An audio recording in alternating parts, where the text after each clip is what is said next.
I can take a well-cut rider at any level and find ways to improve their technique. If you want to race at that speed, you have to train at that speed, because a lot of speed is so much about timing. So timing and coordination is one of the last skills to refine. I think some people think that like, oh, I can't be a mountain bike coach because I'm not good enough. I'm not hitting big jumps. With Dak, it feels like he's not as strong in the arms, the upper body, or his back. And he felt like the higher handlebars lets him sort of take more of the force through his legs. The classic one. It's like, well, it's personal, man. Like you just ride by feel, and it's not wrong, but.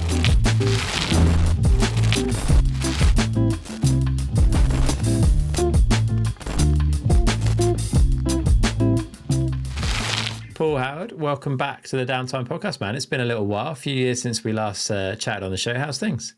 Yeah, good, man. Thanks for having me back. Things are good. It's a sunny day, and stoked to be back on the show.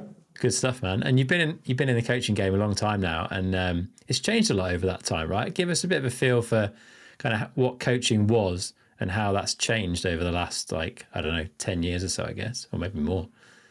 Yeah, it's a cool topic, and obviously the thing I'm most passionate about. But I mean, if you rewind back to say the 90s-ish, essentially then the big challenge with like the late 90s, early 2000s was even just getting skill-based teaching into the sport. Like back then, a lot of it was magazines and essentially people trying to figure out how to teach mountain biking, and lots of hangovers from road biking. So when I started teaching mountain biking, like the late 90s, early 2000s, a lot of it was trying to figure out a proper skill-based system for understanding how we actually ride a mountain bike, and not just some sort of horrible version of road biking rehashed. And then also training people how to teach it. So I think back then, a lot of it was like how to ride a drop or how to ride routes. It was very maneuver or terrain based. And so really what we've started over the last 20 years was bringing skill-based coaching into mountain biking. So what's your position on the bike? And if we can improve your position on the bike, for example, you can ride those routes, you can ride that drop, you can ride the corners better. And so it creates a lot more of an efficient way to coach the sport, essentially. And then, what are the other skills where you got your stability and balance, your position on the bike, you got your controls, your gears, brakes, your terrain awareness, picking your lines, scanning the trail, and so on. Like how do you lean the bike, rotate, and then pressure control, like pumping and unweighting. And then the sixth skill is timing and coordination. So I think the 2010s, it was all about training instructors how to teach modern day mountain biking, like all the myths that we know now are myths, which is cool. But back then, a lot of people didn't realize they were myths, right? They're like, lean back when you go downhill and don't touch your front brake because you go over the bars, like addressing all that old school stuff. And that's where we kind of started with training instructors and instructor certifications. And then you fast forward to today, and I think it worked, essentially. If you look at Instagram and YouTube and you look at some of the content now, and again, I mean, there's a lot of rubbish out there for sure still, but generally speaking, the content out there now is proof of the pudding, essentially. Like people understand that you don't lean back when you go downhill, and the front brake is actually your friend, and how to corner properly. And so it feels really good, because it feels like the evolution of not just the sport, but the coaching of the sport has really come to a place now where the techniques, the fundamentals are generally well known, and people aren't teaching crazy stuff anymore. Although, having said that, I did see a bit of but I haven't seen this for a long time, but the other day I did see a video on YouTube, no names, quite a big channel, teaching something out of the 90s. So there's still some of that stuff that crops up. And the person was saying this technique, and then obviously there was a video clip of them riding through the corner, and they weren't even doing what they were saying. So some of that old school stuff still crops up with people that maybe haven't had as much education with their coaching. But generally speaking, we're in a cool place now where people know how to ride bikes, and people are starting to understand a lot better how to teach. Insta360 are leaders in the world of 360-degree and action cameras, and they're seriously invested in mountain biking, backing a ton of top riders like G. Atherton and Matt Jones, as well as events like Hardline and Darkfest.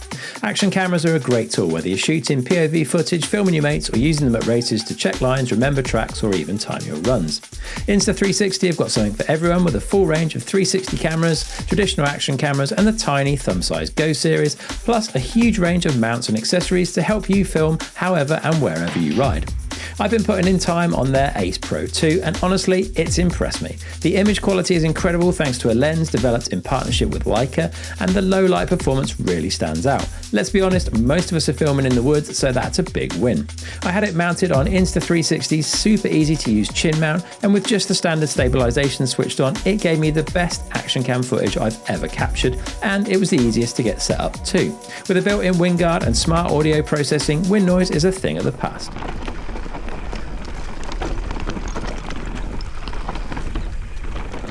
Battery life is great, the touchscreen is super responsive, and you can even flip it up if you fancy doing a bit of vlogging. It's simple, powerful, and a pleasure to use, and however you want to mount it, Insta360 have the accessories to make it happen. You can check out the entire range at insta360.com, and if you use the code Downtime at the checkout, you'll get a free helmet chin mount with any Ace Pro 2 or X5 purchase. That offer runs until the 30th of July 2025 and is limited to just 30 free chin mounts, so don't hang around. What impact has YouTube had on coaching, right? Because, coaching by the nature of it, it's not necessarily, well, it's not expensive, but compared to watching a free YouTube video, it's more expensive.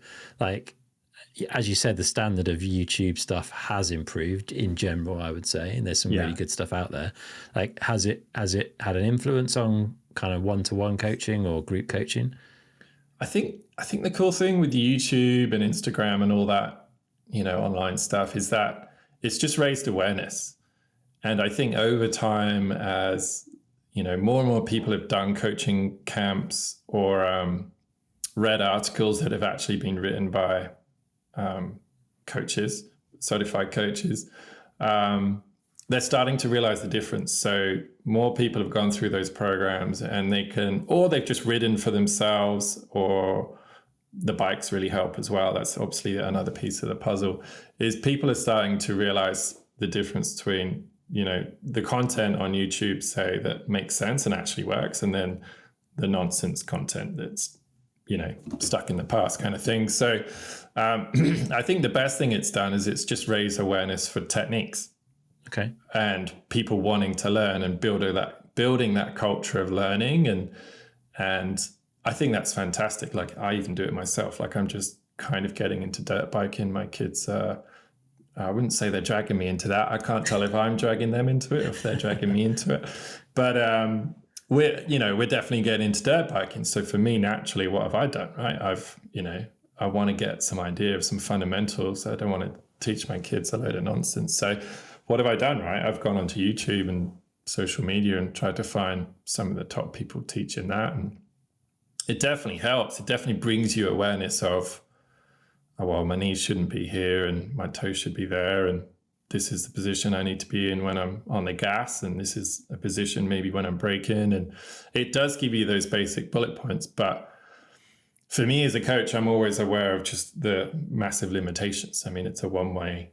That's the challenge with anything online, is it's a one-way process, right? You can watch the video and then go try it, but most of the time, unless you're a sort of experienced athlete, your body awareness isn't that great. So you think you might be doing it, and maybe you are doing it, but you're only doing it 20%, and you need to be doing it 60%. So I think it's been great for just raising the awareness of skills and of coaching and of good quality coaching versus kind of bad quality. So lots of positives from that. But ultimately, at the end of the day, I think for me as a coach, like, I'm always, the biggest value really is two-way communication. And until you can get a coach watching you and giving you feedback, and beyond that, like giving you a bit more of a structured, like, here's where we are now, but if you want to get to here, then we need a bit of a structured pathway to do that. We can't just sort of randomly watch a bunch of different videos and then hope that we get better. It's a bit like personal training, right? Like if you're at home and you just watch a bunch of videos on how to do deadlifts and squats and push-ups, like you might start doing it, but nothing is really going to change your fitness until you actually work with a trainer and you actually take it seriously, right? It's exactly the same for skills. Yeah, fair. And you've been responsible for setting up the PMBIA, which has been like a big part, I guess, of that progression of coaching and cementing some of those skills that mountain biking relies on. And you recently branched out though, right? You've got a new thing going on. Tell us a bit about that. Yeah, it's interesting times in our little niche of a world. You know, I always think like we're a niche within a niche, right? Like mountain biking's still kind of considered niche, although it's definitely getting bigger and bigger, which is fantastic. And then instructor training is sort of a niche within that. But yeah, for those of you out there that are interested and been teaching mountain biking or certified as an instructor or coach, like I started PMBI, professional mountain bike instructor certifications in 2006, and in Whistler. And that was really my life's kind of vision and goal, was to bring a professional standard to how we train instructors and coaches for mountain biking. And we started in Whistler in 2006, and then fast forward sort of nearly 10 years later, PMBI had grown around the world, and it was cool. Like we were throughout Canada, the US, New Zealand, Australia, UK, done a bunch of courses in Wales. And we felt like at that point, you know, we'd largely sort of got the majority of the market share, and the next evolution was on us. So we wanted to turn PMBI into a member-based kind of non-profit association. And we partnered with Darren and Kelly from Endless Biking. They had a successful instructor course in North Vancouver and other areas in BC. So we came together to try and bring essentially more consistency to the industry. There are a few different organizations in North America, and then a lot of countries there wasn't any. So the whole goal behind PMBI was to build this kind of global consistency, so that coaches were teaching modern skills and they knew how to teach, like we kind of touched on before, and B, if you happen to travel, or if the coaches traveled, like people weren't teaching a bunch of different stuff in a bunch of different places. Like we see that in the winter industry sometimes with all the different certifications in each country. And it always struck me as like, everyone's skiing on snow or snowboarding on snow. We're literally doing the same sport, but we're finding like these 20 different ways to teach the same sport. So that was the big goal, was kind of bringing that unity to the mountain bike community around the world. So we started the association, and then the four of us, myself and Shannon, my wife, and Darren and Kelly as the founders, we ran the association till about 2021, 22. And then we transitioned off the board, and essentially a lot of nonprofits, you get to that phase where the founders, generally they need to step down and hand it over. And it seemed like the right time. So we did that. And the last few years, the association was run by a volunteer board, and fast forward to just before Christmas 2024,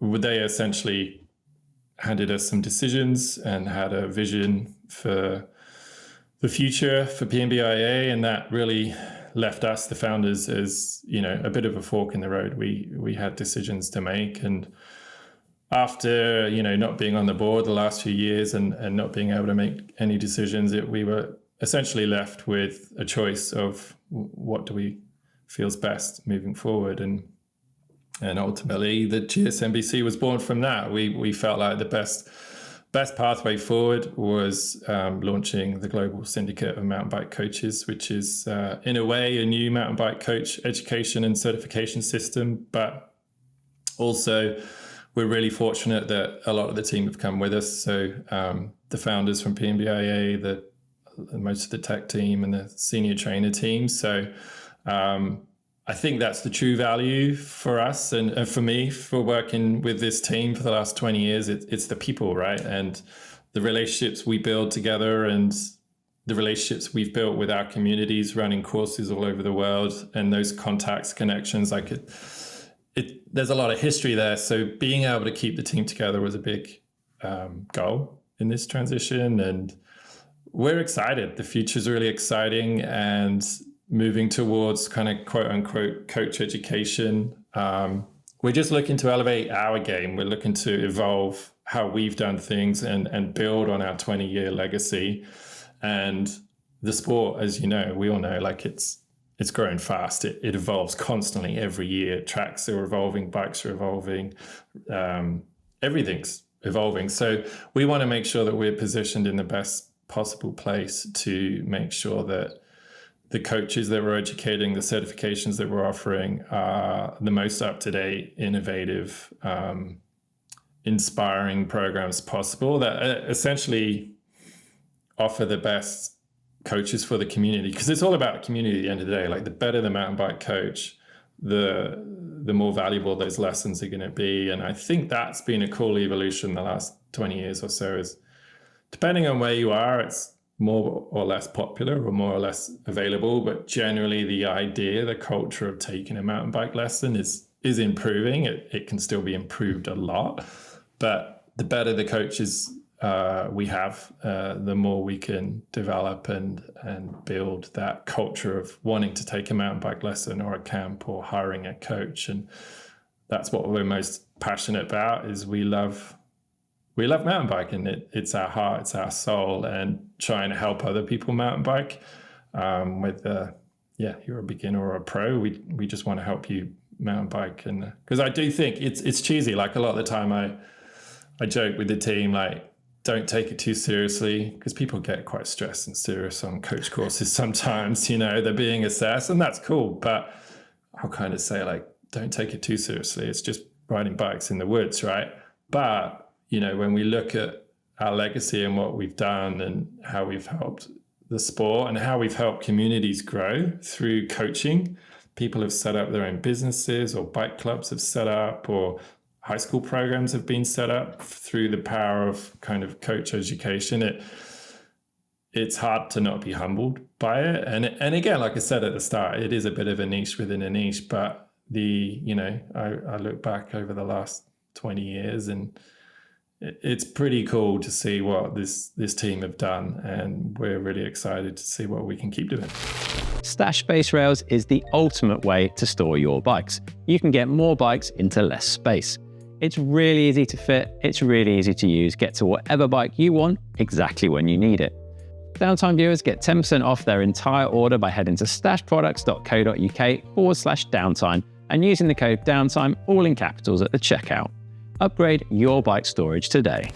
And you mentioned like the evolution of the sport, both through like bike design, bike technology, and trail design and technology. And the sport is accelerating at a rate of knots in both those areas, or maybe slowed down a little bit recently in the tech side of things. But what impact is that having on coaching? Because certainly like the way you ride a modern mountain bike, depending on when you got into the sport, is very different from what the older bikes were like to ride, right? For those of us that were riding mountain bikes in the early kind of 90s, it's a different beast these days. Yeah, absolutely. I think the bike evolution is huge. It always has been, but I always think too that like a lot of the skills, in many ways, are the same. Like, because the outcomes are the same. Like if you take like a classic 90s hardtail with a seat way up in the air, because we didn't have dropper posts. You know, the only way to get low was to move your bum back so that you could kind of get down. And so it was a lot of the misinterpretation back then was when you go downhill, you lean back. But what we were actually trying to do was just get low so we could stay centered. But we just couldn't because the seat was in the way. But I remember like riding around Stanmer Park in Brighton, where I grew up in England. And we got to a point where we just because I remember like quick release collar for your seat was heavier than just the bolts. So a lot of people didn't have them, right? Because everyone was weight weenies back then. And we got to the point where like, I'm going to take the extra 5 grams. I'm going to get a quick release so I can lower my seat for the downhills. And even then, like we were trying to stay centered because if you didn't, the tires were crap and the front wheel washed out. So the outcomes, the things we were trying to achieve, I think were the same, but maybe how it looked or how we did it was slightly different because of the bike design. I think what's so cool about new bikes is it's way easier to be centered, and it's way easier to get low and stay centered because, I mean, apart from the geometry and the long wheelbases, you can drop the seat post and get low without having a seat in your way or a seat in your stomach. But yeah, I think the other side to it too is the speed, right? The new bikes every year, they're more stable, but also still quite playful. Like they are getting more and more stable, but I still think, and that ability to plow is there for sure, but they're still building in that maneuverability and that nimbleness. So I think it's got to a point now is like how fast we're going and how hard the terrain is. So if you take like a 90s bike, you lower the seat and you try and go down a chalky farm road, it was almost, if you did that on a modern mountain bike, you wouldn't have to do anything to stay centered. It was super easy. So the challenge is kind of the same now. It's just, we're trying to do the same thing. We're trying to stay centered-ish. We're trying to maximize grip on both wheels. We're trying to manage all the forces from the terrain. But 20 years, you fast forward 20 years, the terrain is way gnarlier, way steeper, or faster, or both. We're trying to do the same thing, but luckily the bike is just allowing the terrain to get harder and harder and the speeds get higher and higher. Yeah, it is. And I think the variety of terrain that we ride bikes across is probably pretty different. I feel like these days, like back in the day when we were riding, it was all like, you might find a fun bit of single track through the woods. It might have a bit of gradient to it. Yeah. But these days, sometimes you're riding that kind of stuff. Sometimes you're just pottering along a fire road. And then other times you're like going down nearly vertical stuff or huge, like huge lumps and bumps and drops and things like that. Like the variety you need to have that skill across it feels very different. Yeah, totally. Like I actually bought a 1993 Marin Eldridge grade off eBay when I was in the UK the last time. I was a bit of nostalgia and had a bit of spare cash, and I've got that at home now in Pemberton here in BC. But if I go ride that bike, I can create the same level of challenge and almost the same experience as I would on a modern mountain bike. It's just the terrain would be way, way more mellow. And if I tried to ride it on actually a modern trail, like if I go up behind my house in Pemberton and ride one of the blacks or double blacks, I'm going to kill myself on that bike. Like I'm not Hans Ray, right? So I've tried doing a few and it's just scared the hell out of me. And it makes you appreciate the evolution of the bikes, right? You're like, oh my God, this is so cool. But I think that's it. The modern bikes are so much more capable. You have that choice now that the variety of terrain is massive. And I think that's what's so cool. Like a good example is like some of the new enduro bikes, like it's 170, 160 mil travel on the back, but they climb almost pretty much as well as a 140, 150. So that just speaks to their versatility for sure. Yeah, we're spoiled for sure.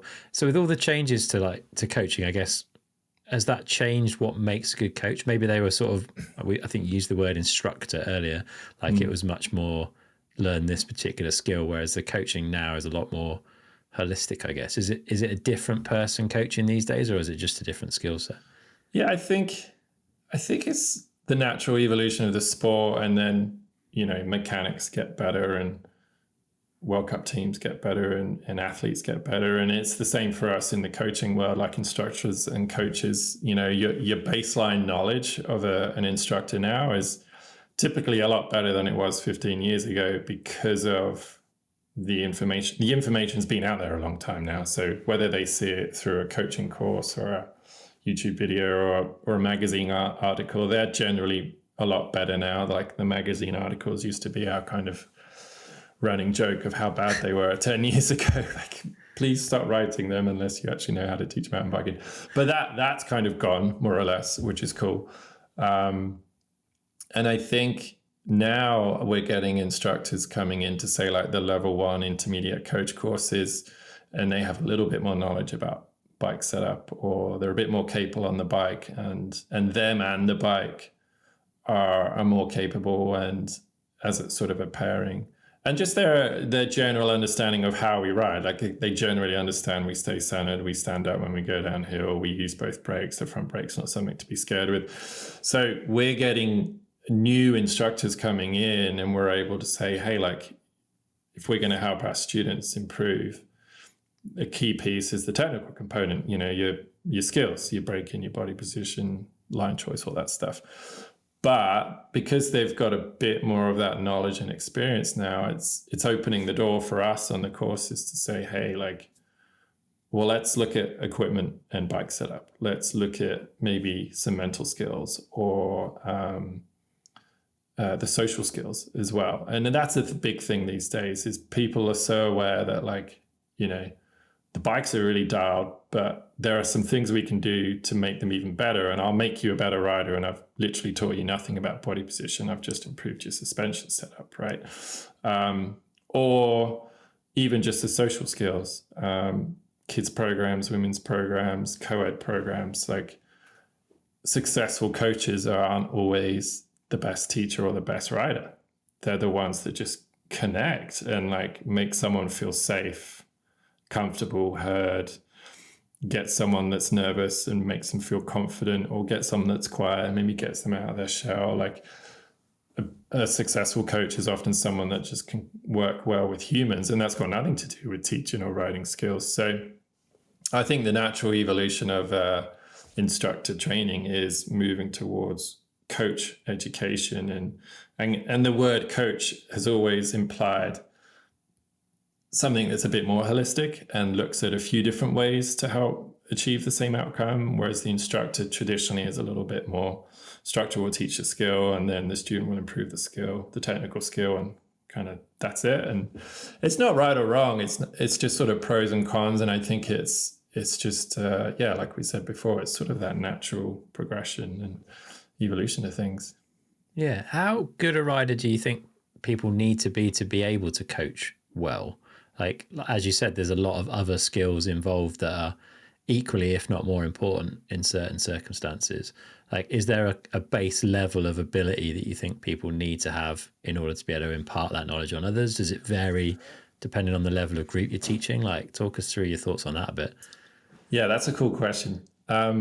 I think some people think that, like, oh, I can't be a mountain bike coach because I'm not good enough. You know, I'm not hitting big jumps, or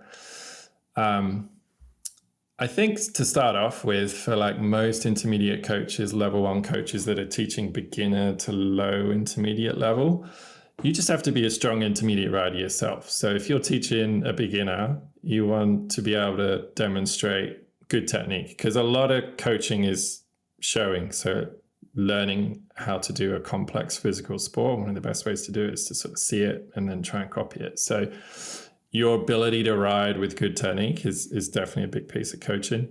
But if you think about the average mountain biker out there, there's a lot of intermediate, what you probably class as intermediate mountain bikers that are comfortable on greens and blues. They're probably riding some or reds in Europe, or blacks, single blacks in North America. And if you're a confident intermediate rider, you got a bit of riding behind your belt, like, go for it and get your first, level 1 coach certification.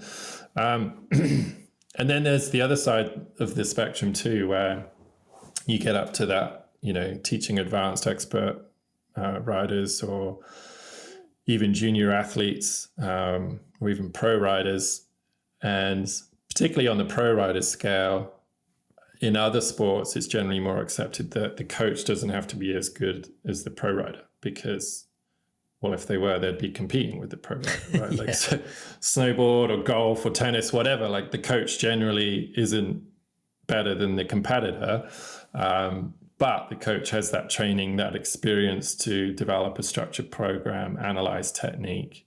I mean, I've spent 20, 30 years analyzing mountain bike technique. I'm pretty good at it. I can take a well-cut rider at any level and find ways to improve their technique.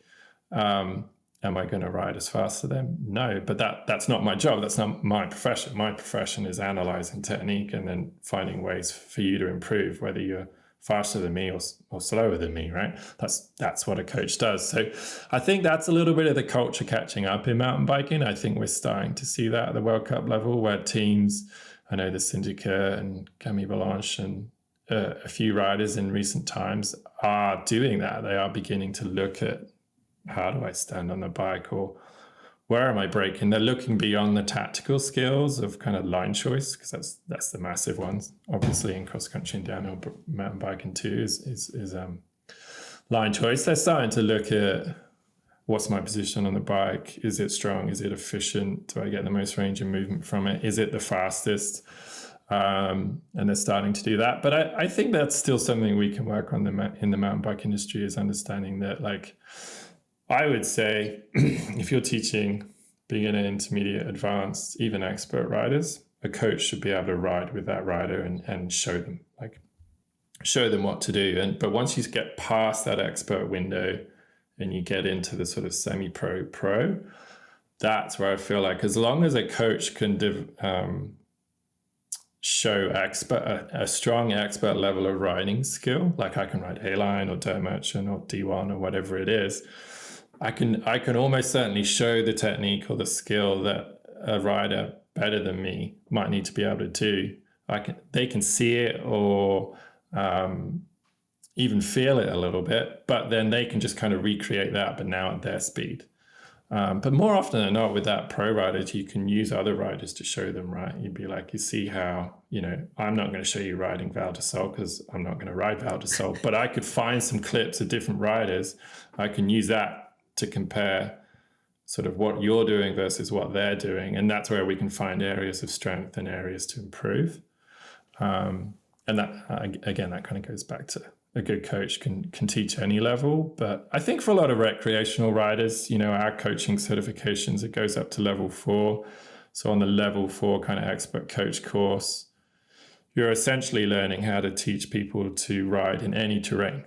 So in North America, that's blacks, double blacks, small, medium, large, extra large jumps. You are at that top tier of kind of recreational mountain bike coaching. And on the level 4, it's like a big focus of it is training experienced instructors or coaches how to teach long-term coaching programs. So now you might be a coach that you teach, like, I don't know, weekend camps quite often, or a multi-week program a little bit, but now you've got a junior race team, or now you've got like a ladies' night, but it's one night a week for 10 weeks through the summer, and you've got this long-term coaching program.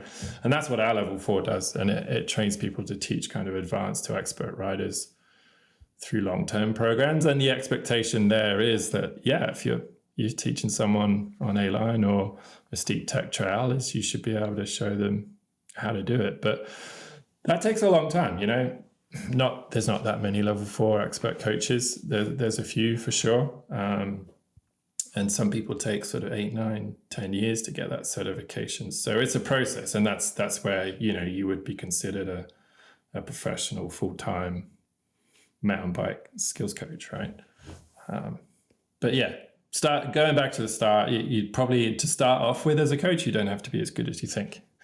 Good. That's good news. You mentioned that you can kind of watch a lot of World Cup riders and find potential improvements. Like, is that, across the board? Do you think, like, pretty much even at that level, you're still able to see riders that could, because they're going after tenths of a second often, on setup and testing and all this kind of stuff. Like, are they potentially leaving seconds on the track through technique still, do you think?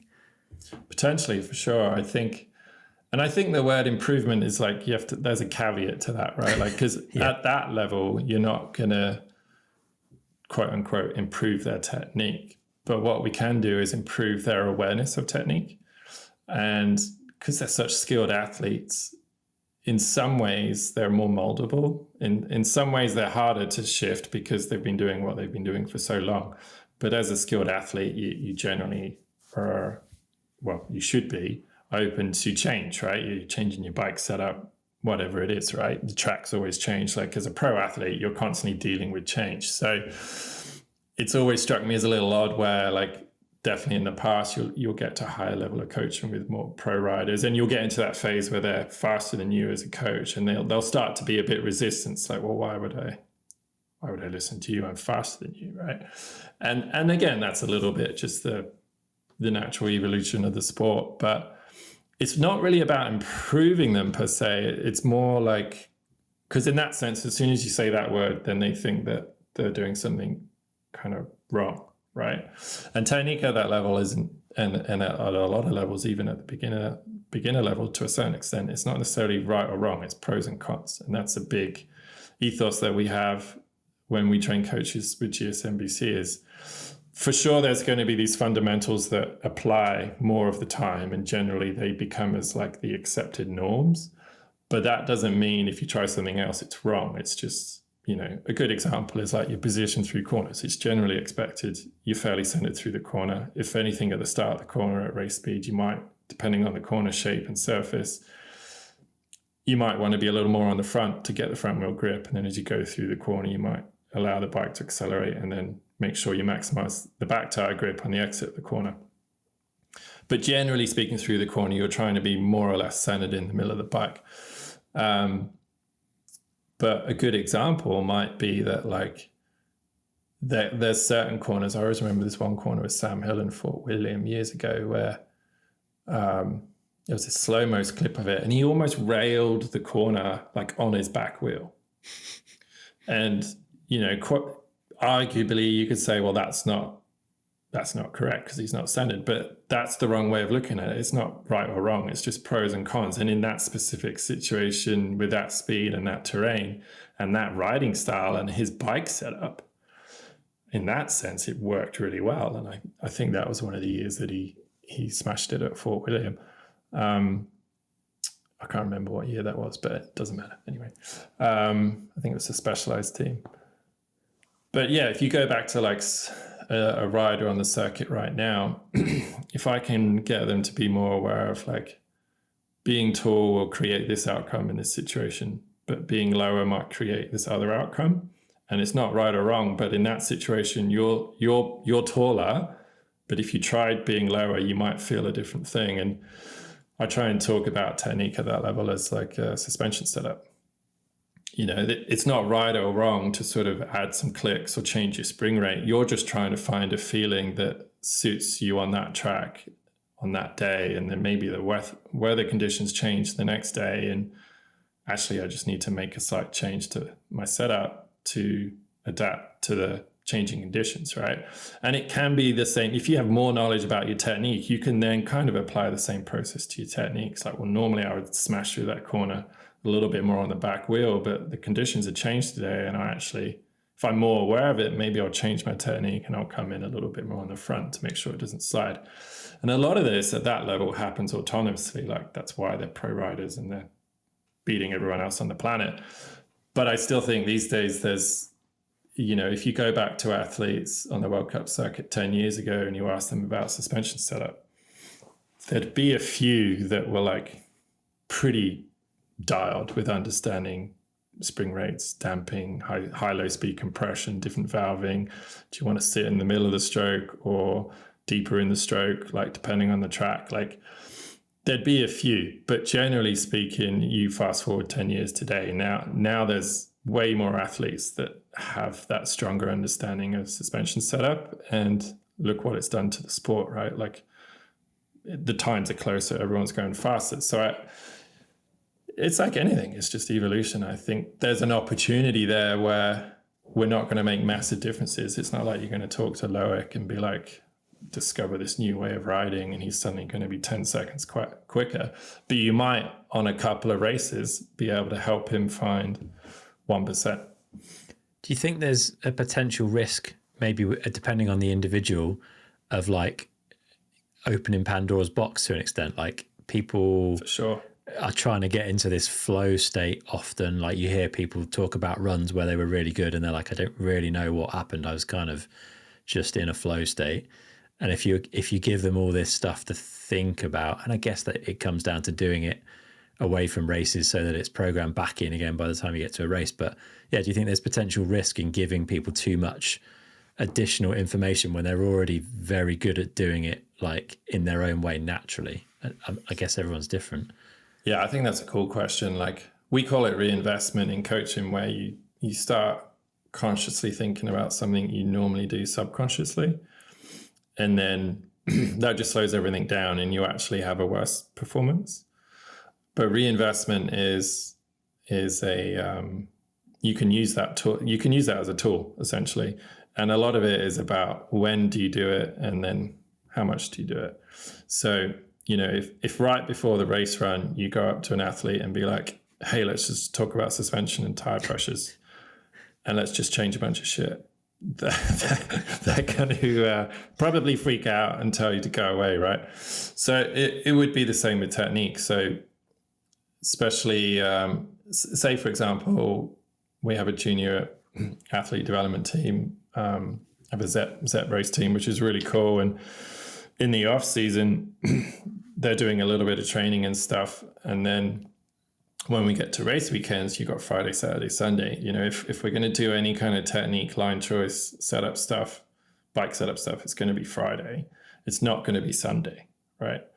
And so through a race weekend, you're going to do some of those setup things, technique, tactical, or equipment, as early as you can, so you can get into that flow state. That focus is just, what's my line, carry speed, where's my breaking points. You're trying to reduce the decisions they have to make, because that's how you get the athlete into that flow state. Is essentially they're just on an automatic pilot, and that's where you get this podium performance, or this, you know, the ideal performance, or as close to an ideal performance, because I don't think an ideal performance has ever existed, really. But I feel like, you know, for the World Cup level, it's just a case of education in the off season, and it's just like they do suspension setup testing and bike testing. And, you know, I was listening to your podcast the other day, actually, with Troy, and how much testing they did with the new Canyon frame. And you're not going to do that at a race weekend, really. You're going to do some little fettling at the race weekend, but essentially the bike has the baseline set before the season, and then it's just minor adjustments if or when for each race.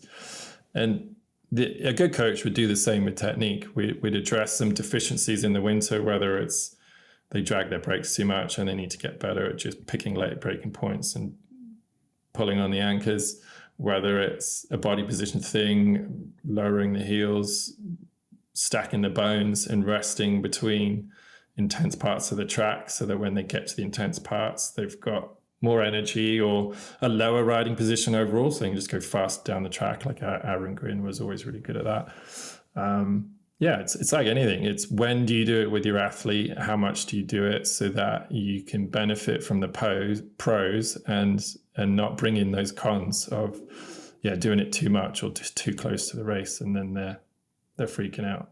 Yeah, we hear people talk about like technique or form breaking down with fatigue. Do you think having a better awareness of correct technique and correct form can help counteract that to some extent? Like, if you know, A, I'm prone to it, and B, I know where I should be, then you're maybe more likely to try and get back there even if you're tired. Whereas if you don't know what you should be doing, you're just relying on like your inbuilt knowledge of how you think you should ride a bike, then maybe you're less likely to have that awareness. Does that make sense? That's an awesome question. Yeah, I think, a good example in the evolution of coaching is in the last 10 plus years, there's generally sort of two accepted positions, like a kind of a resting neutral position, tall, stack the bones, chin over stem. You can switch off the muscles, you can kind of relax and rest. And you tend to do that on smoother, straighter sections of trail. And then there's this sort of attack or ready position where people get lower and wider and, bend at the waist, bend the elbows, get the flatter back. And same things, chin over stems, trying to stay centered. Kind of your classic racing position, I guess. And the challenge is that what we've seen in recent years is if you don't teach the nuance behind something, people always like to go to rules. Like, in a way, they want the easiest fix, right? Like, tell me how to stand and I'll do that the whole way down. Yeah. And that's not the reality of mountain biking or most sports in that fact. It's really more concepts. So what we talk about with GSMBC is there's a neutral position, which is tall and relaxed. And then you get low as much or when you need.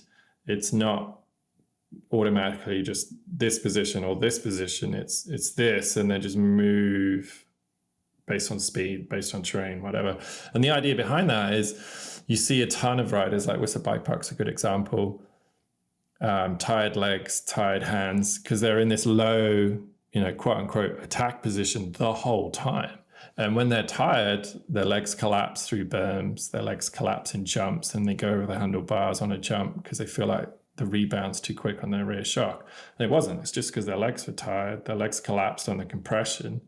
They loaded up the rear of the bike, and then they get ejected over the bars. So your ability to, your stability on the bike depends on three main things. Like, one is your position, two is your strength, and kind of tied into those two things is the fatigue. So no point being low if you keep getting tired, because as soon as you're tired, you can't maintain your position through an impact or a force, right? So learning what is a good position, but can I maintain it? And how do I adjust my position all the way down the track so I can have the sweet spot between being strong and fast and stable, but also trying to manage efficiency. And a lot of athletes will train that out. Like, I think what Gwyn brought to the sport was just the next level of physical training, like how strong he was from his motocross days. And that allowed him to ride lower more of the time. And so he went faster.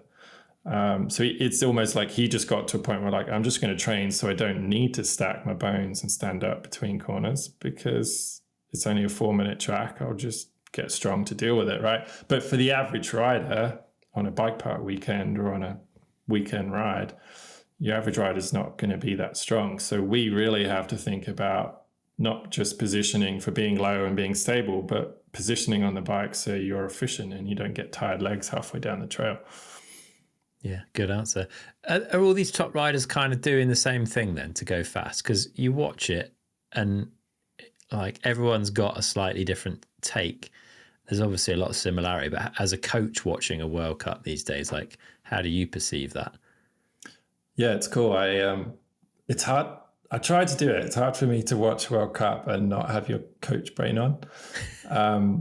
But primarily I'm a fan, right? So first and foremost, I just try and enjoy it as a fan, but your little coaching brain is working in the background. And that's largely how, like, I've developed my craft, is watching the best riders in the world and analyzing what they're doing, and trying to understand why or how they're doing it. But ultimately, I think that when you look at all these World Cup riders, the outcomes they're trying to achieve are similar. They're trying to carry speed in this corner. They're trying to carry or build momentum through that rooty section. They're trying to maintain grip on both wheels as much as possible. Sometimes they'll prioritize the front wheel over the back wheel, but it's by design. So they'll have that fore-aft shift depending on the pitch or the surface on the track. But they're all trying to do the same things, but how they do it can look a little different. And that's where sometimes it can be misinterpreted that, like, there's all this different technique and it's sort of, the classic one. It's like, well, it's personal, man. Like, you just ride by feel. And it's not wrong, but from a biomechanical point of view, there's far more similarities between riders than probably people realize, but they do look different. Like, if a 5'4" rider moves a certain way compared to a 6'2" rider, they're probably moving a similar way. It's just going to look different because one of them's like way shorter, right? But there are also some differences for sure. Like, for example, if you've got a rider way stronger upper body, they're probably going to be more comfortable pushing on the handlebars. So they're probably going to have a flatter back and more of an aggressive position over the front end. If you've got someone that's like doesn't have as much strength in their arms, upper body, lower back, they're probably going to bias, relatively speaking, they're probably going to bias the back of the bike more and ride more through the rear shock and through the rear wheel. But they're trying to achieve the same thing, maximum grip to change direction or maximum momentum through pumping or late braking points. You know, they're still trying to achieve the same thing of getting fast down the hill. But it might just be a bit different based on their body type, their training, and the bike setup ties into that too, right? Like at that level, the bike setup is so important. It will start to really basically be catered for the body type and the riding style of each rider. I think like a buddy of mine, Ross, he coaches for us and in GSMBC and ZEP, and he's a lot stronger than me. He's Scottish. He's got Scottish genes. They're just stronger than the English. Let's just face it. Big arms. And yeah, he runs a stiffer fork, way stiffer fork than I do. I run relatively a much softer fork, but you know, I've got pathetic little chicken wings and I don't do enough push-ups. So yeah. So let's look at someone that I guess the majority of the mountain bike world would consider an outlier, and that's Dakota Norton with that high handlebar. Yeah. Like, do you see him as an outlier? Not really. I think it's just, that's what I love about any sport is it's at that level as athletes are trying to find that 0.5%, that 1%. And our race team manager for ZEP, he's actually friends with Dak, and was talking to him about it the other day. And essentially, I think it was, it's along the lines of, you know, kind of what I was just saying, like Dak, it feels like he's not as strong in the arms, the upper body, and or his back. And he felt like the higher handlebars, that lets him sort of take more of the force through his legs. But if you think about it biomechanically, and I have this on my bike, I actually have a similar setup where I try and on my downhill bike I have the bars as high as I can. Because what that allows me to do is, as a coach, from a coaching perspective, is I'm riding a lot, but not necessarily not at World Cup race speed. That would be the dream, but that's not going to happen. Because I'm riding a lot, I am going to ride in a taller position more of the time because it's more efficient. I'm not going to get as tired. So if I'm tall, if I raise the bars, now I have way more range of movement to pressure the front end from a taller place. And that's one of the advantages of a higher front end, is you don't have to get low to pressure the front end. So that I think is a part of it too, is if you raise the bars, you can, in some ways it's easier to keep the front end pressured without getting heavy and over the front of the bike. But again, he's trying to do the same thing. He's trying to pressure the front end the same way as, say, Finn is. But he's just doing, the how is just slightly different, and the bike setup is part of that. Interesting. Yeah, there's a lot going on. You mentioned Sam Hill earlier, and Sam, I have the question at the end of the podcast, like, if you could have a coaching session with anyone past or present, and Sam Hill has been picked like somewhere around 95% of the time, and by a lot of very, very good riders as well. Like, in your opinion, what was Sam doing differently to everyone else at that period that enabled him to ride in a way that literally everyone just kind of looks up to? Sam, I mean, he's, I would probably answer the question the same. I mean, he's one of my favorite all-time riders, and what he was doing at that time, from what I could tell, watching all the race footage at that time, is he came in, and it seemed to me that he was better at doing one thing really simply, which was staying centered more of the time and carrying speed as a result of that. And then it looked to me from his position, he was stronger in that position. He was getting pushed in the back seat less. He was less intimidated by the terrain. I think part of what Sam's real skill is a mental skill too. Like, you can kind of talk to technique for sure, but without the mental resilience or confidence to stay in that position and carry speed through a corner the way he was doing is massive. And I think it's probably not spoken about enough, but I think Sam's mental game was huge. Just his confidence was another level. And I think the other side to it too was, obviously he's well known for kind of the tactical side of it, was his line choice. I think his mental game and his positioning on the bike, it gave him a really strong sense of the grip and the confidence, the stability he had in the bike. And I think that allowed him to essentially pick lines that people weren't picking. But also, like, if you think of Sam versus, say, Steve P at the time, pretty different shape riders. You know, Steve P's a fair bit heavier, a fair bit taller.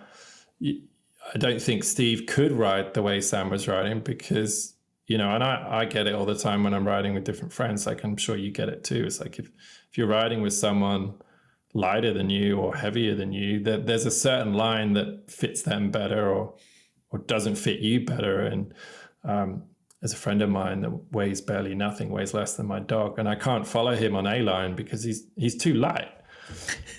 So he sort of takes slightly different lines, and he doesn't need the same speed. He goes so much more slower and relaxed, but he's so light that the jump just pops him in the air without any effort. So I think it was partly that, and who he was racing against, you know, Menard, PD, some of these really taller guys. Not that they were the only two, but it's just a combination of those things, I think. I think it's his technique, his position, his mental strength, his line choice, and racing at any level, cross-country, downhill, enduro, it's never, that's why I like coaching. It's never one thing. You can't just go to a World Cup rider and find their suspension setup or their technique or their mental game, change that one thing and make them better. It's about finding like 1% in each of those things, and that gradually is going to add up, and maybe you'll get 2% out of it, right? But yeah, it's a combination of those things probably. That, yeah. And he looked really cool. He did look very cool. He just does. He looked cool. Yeah. I want to talk a bit about the use of action cameras. We've been supported by Insta360 this month. And I find personally, although it can sometimes be quite hard to watch, like watching footage of yourself riding is a great way to spot issues. Also, like the POV kind of onboard stuff's good for line analysis and all that side of things. Like, how are you using like action cameras or cameras in coaching? Yeah, great question. Yeah, I agree. It's always a bit weird when you watch yourself. You always feel like you're better than you are. And then I'm glad it's not just me. Yeah, well, no, because mountain biking feels so cool. And then we feel it a lot more than we see it, right? And anytime we see it, usually we're watching pros. We're not, 90% of the time we're watching pros. We're not watching average Joes and amateurs, right? So our brain is hardwired to have this vision of what mountain biking looks like, and then we watch ourselves, and a lot of the time we're maybe a bit disappointed, but that's cool. And I think the more you do it, the more you realize that you're better. You're probably better than you think, actually, at the end of the day. And it's a massive tool, like a huge part of learning such a technical sport like mountain biking. There's so much biomechanics to it. How you move the bike, how you move on the bike, constantly varied terrain like we talked about before. That's the cool thing in mountain biking. It's not just BMX with the same features organized in a different way. Like, the terrain is constantly changing. So in that sense, having a video analysis is a huge tool, right? And especially with the whole slow-mo, and like I'm working with SportSense, which is a new coaching analysis app, and you can check it out, sportsense.coach, I think. And we're doing some remote coaching through this app, which essentially opens the door to what we talked about earlier, the two-way communication. So, if you're in a coaching program and you have a rider in front of you, you can obviously use the app to just film them and they can watch it. Because that's the other piece, is like, if you can show the student where they're pressing into a ramp and where they're absorbing, and then tell them, like, you just need to do it a bit earlier or whatever it is, you can say do it earlier, but until they see it, they often just don't quite get it, or they don't quite get what you mean by earlier. Like, oh, you mean, oh, that much earlier? Oh, I thought you meant like that much earlier. Like, no, like way earlier, right? And you can show it on the video. And that's the cool thing with, these days, remote coaching is starting to come in a little bit, and we're launching it with ZEP this spring, some remote coaching, and it's largely through the SportSense app, because now people can not just watch videos on YouTube, right, and go try stuff, but they can actually send us videos. We can record on it, we can draw on it, and then we can send it back. And there's even like a biomechanics filter in there, and compare and contrast filter in there. You can like overlay 2 clips. So there's these kind of, if you're using Insta360 or GoPro and different tools like that, that's the cool thing with coach education at the moment, is just staying ahead of the game and finding all these innovative tools. Like, the technology is out there. So how does that help me be a better coach? What does that bring new into the world of coaching that I can use to train my eye for technique so I can see things, but B, help my riders, help my students or athletes. And yeah, get on it. If you haven't got a Insta360 or a camera, go get one, film it, and start comparing yourself to some people that ride better than you, and you'll pretty quickly you'll start noticing the difference, right? Especially when you put it on the whole slow-mo thing. And the slow-mo really reveals some stuff, right? You can start to learn quite a bit quite quickly, I think. Yeah. I want to talk a bit about speed. We mentioned earlier that this, the bikes are going faster, we're going faster. The speed at the World Cup level is certainly increased. I think there's stats to suggest the average speed's creeping up year on year. And we've had quite a lot of pre-season injury this year, maybe more than in the last few seasons. Do you think there's a way to be ready for a World Cup season with lower risk? Like, I think the riders feel they've got to train at that pace to be ready for it. And obviously there's a risk associated with that. Are there ways to make that safer? And is there anything we can learn as like normal riders from that as well? Yeah, that's a cool question. Like, I think the evolution of the tracks, you're right. Everyone's saying it at the moment, like the last 4 years or so, they've just got faster and straighter and arguably more dangerous because of that. And like, in a way, like I've heard a few times, like for riders at that level, they're so good. Like, I still don't think I understand it. The average person on the street doesn't quite understand just how good they are. Living in Whistler helps because I get to see them every summer when they come here, and you can watch them ride and you're like, holy cow, I live here and ride this stuff every day, and they just made it look way better and easier. I think arguably the tracks are maybe getting a little too easy, and that's why they're going so fast, hence the risk. But with some border cross stuff, some friends of mine coach border cross at the Olympic level, and I coach snowboarding a lot in the winters, and working with them and riding with them. Like I was lucky to spend a few laps with some of the border cross athletes one day in recent winter, and I was just blown away by, and this was just like a casual day riding, right? Like kind of a training camp, but not really. It was like just the speed was mind-boggling. But talking to them, it's like, well, we have to ride at the speed we race, because when we go race, then it's not really anything too different. Or if we're riding at 95% when we race at 100%, we're not going to just blow up straight away because we're used to that speed.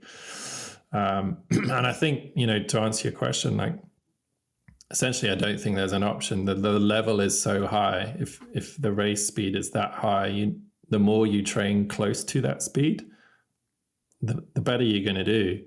But that's where things like speed, because a lot of speed is so much about timing. So timing and coordination is one of the last skills to refine, and that's a constant evolution in your riding. Even at the pro level, you're constantly working on timing, and that's where line choice comes in a lot. But to stick on the topic of timing, like, and coaches feel this a lot, like we'll ride at a certain speed a lot of the time because we're coaching other people.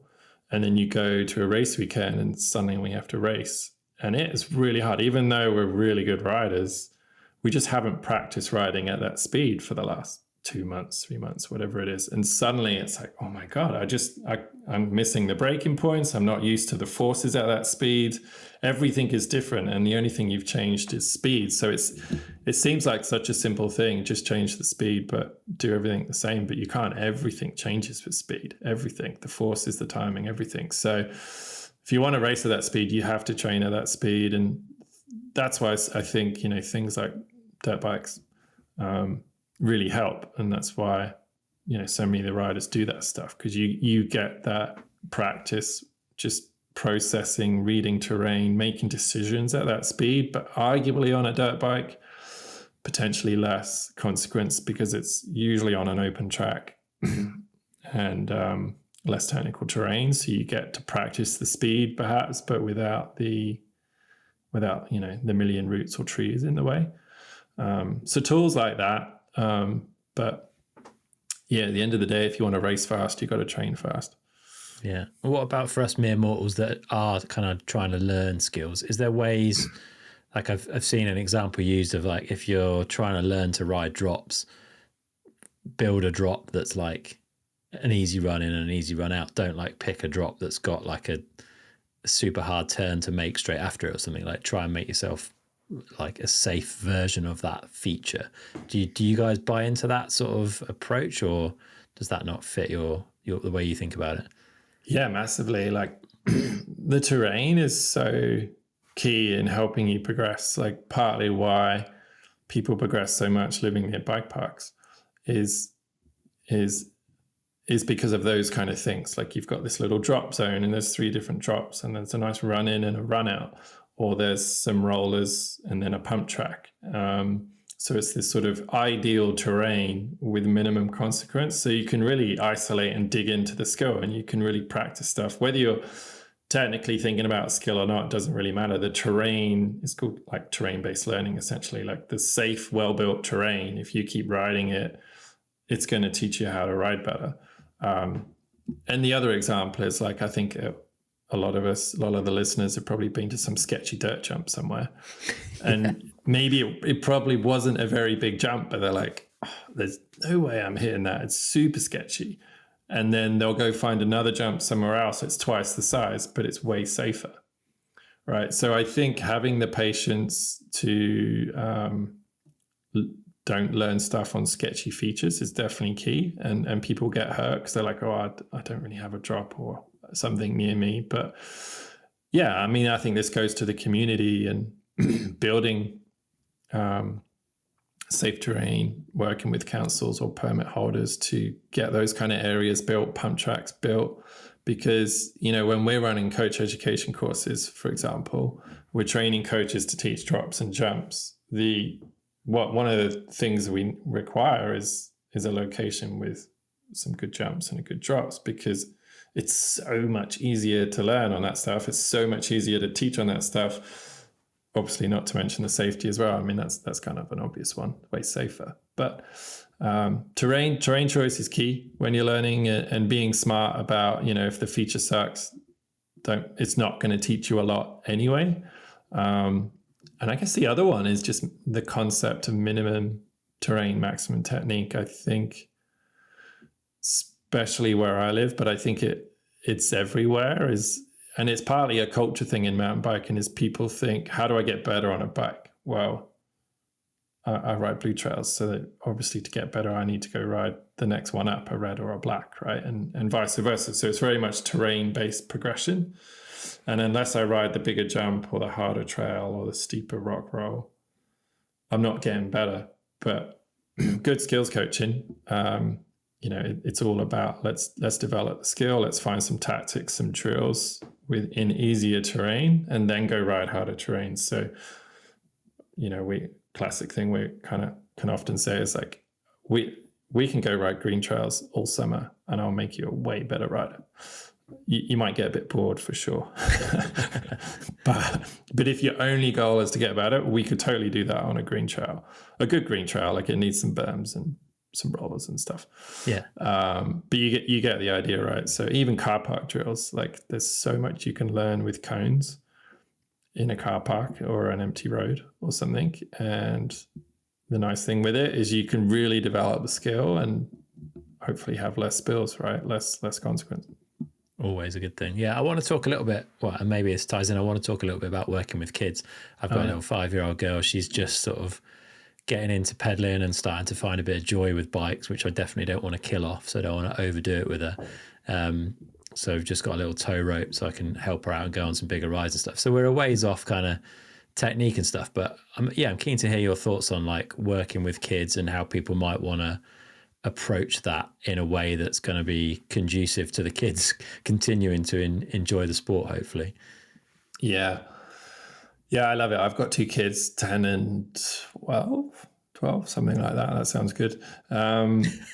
You can never remember how old my own kids are. I know their names, so we're doing good there. Good start. Yeah. I think the key thing with kids is exposure. So, why do they like computer games? Because they see it all the time. Why do they like movies? They see it all the time. Like, why do kids, say in England, a lot of the time they want to play football? Because they see it all the time. It's crazy living in Whistler. You would think, not living in Whistler, that every family is into mountain biking and every kid wants to mountain bike. But that's kind of a myth. That's not true. A lot of kids love mountain biking, and a lot of families do, but not every kid. And one of the core differences I see with the families that mountain bike, or the kids that want to mountain bike, is the parents watch mountain biking and have mountain bike magazines. So it's, in a way, it's a culture. Like we often talk with kids, when you're coaching kids, there's culture versus discipline, like being told to do it, or just they want to do it because everyone else is doing it and they haven't even thought about it. That, well, I'm just doing it because everyone does it. So in Canada, like there's a lot of families that play hockey or ice hockey, if you're not in Canada.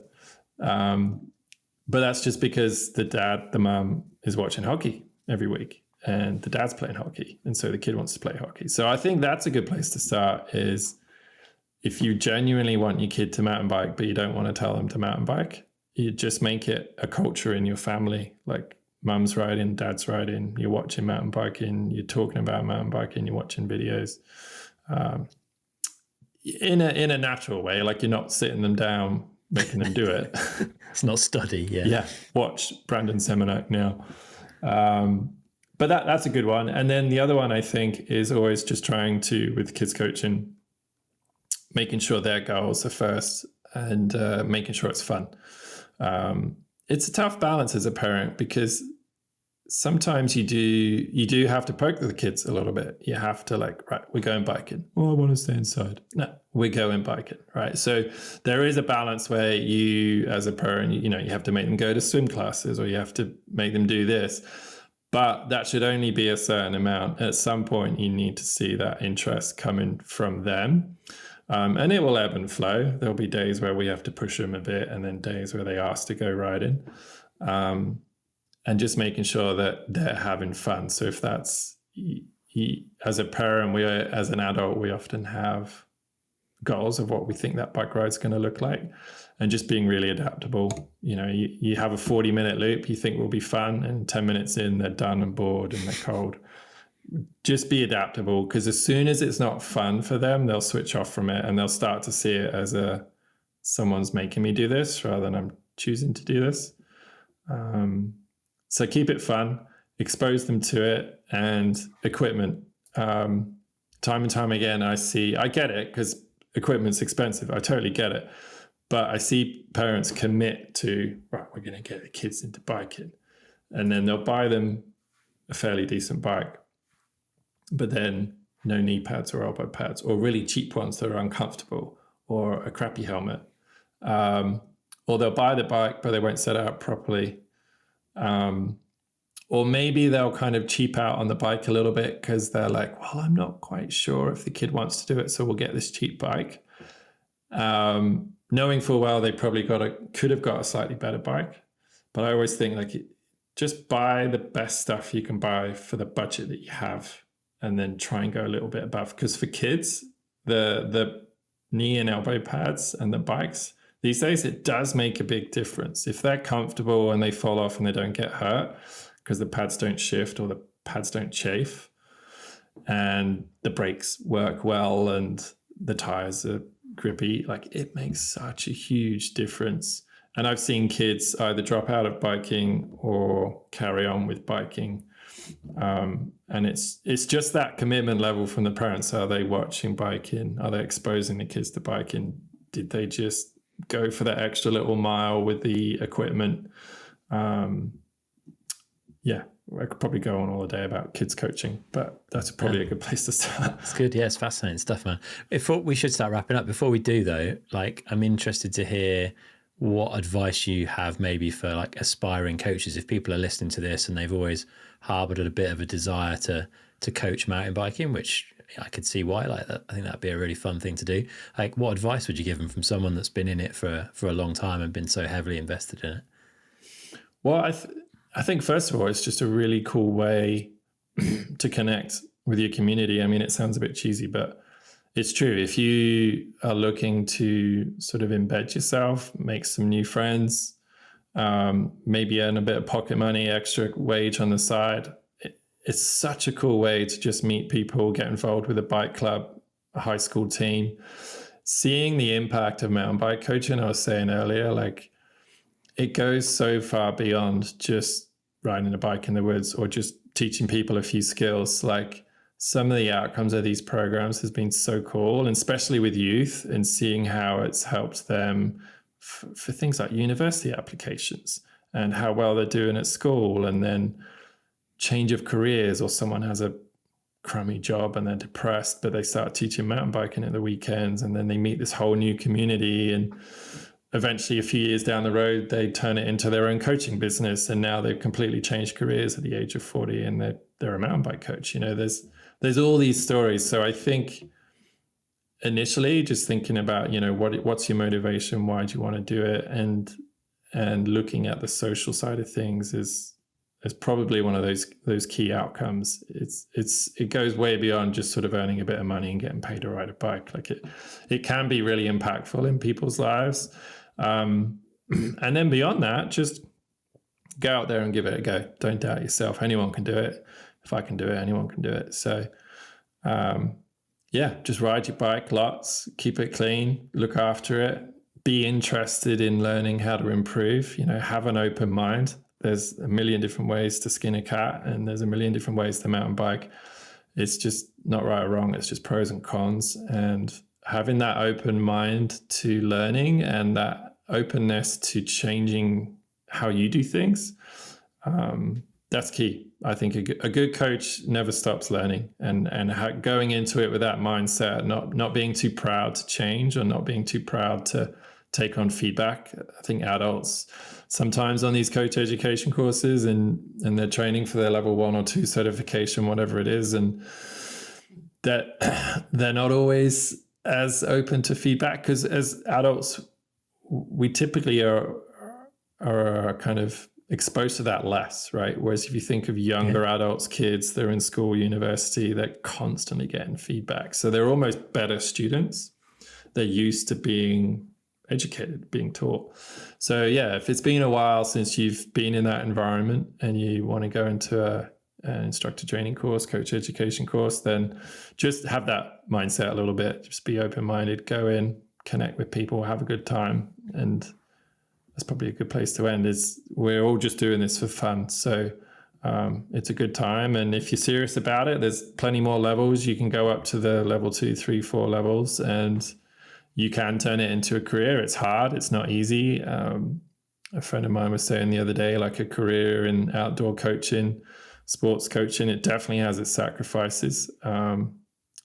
The amount of time and effort we spend on it, we probably could have picked another job and earned way more money. Of course, yeah.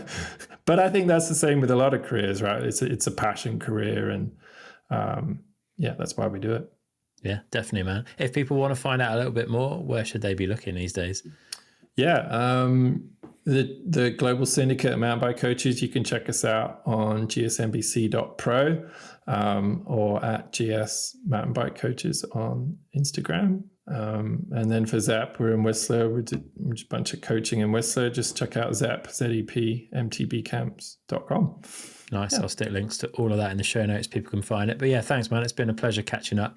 A fascinating chat about the world of coaching. And I look forward to seeing where everything goes over the future with GSMBC. Yeah, thanks a lot, mate. I really appreciate the chat and the opportunity to come back on the show. Nice one. Cheers, Paul.